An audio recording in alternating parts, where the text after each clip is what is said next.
இன்றைய மன்னா. கிறிஸ்துவுடனே கூட சிலுவையில் அறையப்பட்டேன், ஆயினும் பிழைத்திருக்கிறேன். இனி நான் அல்ல, கிறிஸ்துவே எனக்குள் பிழைத்திருக்கிறார். கலாத்தியர் 2:20.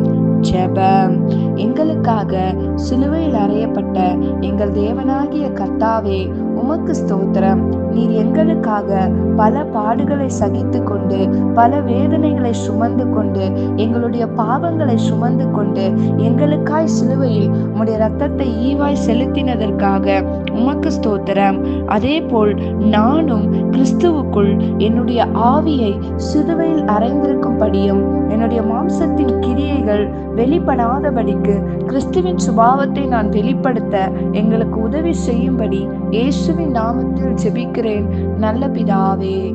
ஆமென்.